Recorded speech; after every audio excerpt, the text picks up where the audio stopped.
வணக்கம். சற்று முன் கிடைக்கப்பெற்ற மிக மிக முக்கியமான செய்தி ஒன்று வெளியாகி உள்ளது. முதல்வர் ஸ்டாலின் அவர்கள் சிறைக்கு செல்கிறாரா? 7 ஆண்டுகள் வரை சிறை தண்டனை கிடைக்குமா? திமுகவின் ஆட்சியும் கலைக்கப்படுமா என்ற தகவல் சமூக வலைதளங்களில் வைரலாக பரவி வருகிறது. மார்ட்டின் லூதர், அதாவது 2500 கோடி தேர்தல் செலவிற்காக நன்கொடையாக பிரபல லாட்ரி மார்ட்டின் லூதர் என்று அழைக்கப்படக்கூடியவர்களிடம் நன்கொடையாக பெற்றதும் இவரது மருமகன் வேறு யாரும் கிடையாது. தற்பொழுது மிகப்பெரிய அளவில் பேசப்படக்கூடிய விடுதலை சிறுத்தை கட்சியின் பொதுச் செயலாளர் ஆதவ் அர்ஜுனா அவர்கள்தான் இவர்.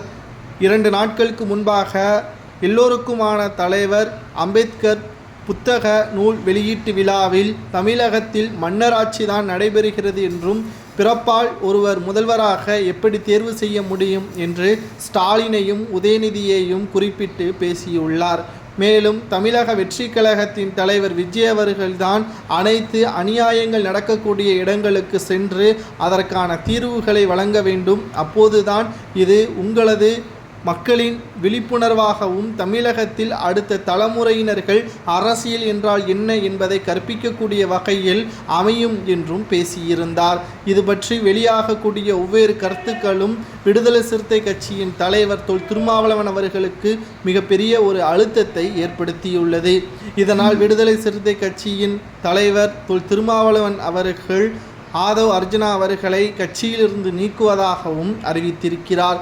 இதனால் தனது மாமனார் கொடுத்த 2500 கோடி தேர்தல் பணத்திற்கான ஒட்டுமொத்த ஆதாரத்தையும் வெளியிட உள்ளதாகவும், இதனால் தேர்தலின் பொழுது தனது மாமனார் வெளியிட்டுள்ள அறிக்கை வெளியிட உள்ளதாகவும் ஆதவ் அர்ஜுனா அவர்கள் தெரிவித்திருக்கிறார். இந்த தகவல் தேர்தல் ஆணையத்திற்கு அனுப்பப்பட்டால் நிச்சயம் தமிழகத்தில் திமுக பணத்தை கொடுத்துதான் மக்களிடம் ஓட்டுக்களை பெற்றதாக கூறி திமுகவின் ஆட்சியை கூட கலைக்கப்படலாம் என்றும் முதல்வர் ஸ்டாலின் அவர்கள் கைது செய்யப்படலாம் என்றும் சமூக வலைதளங்களில் வைரலாக பரவி வருகிறது.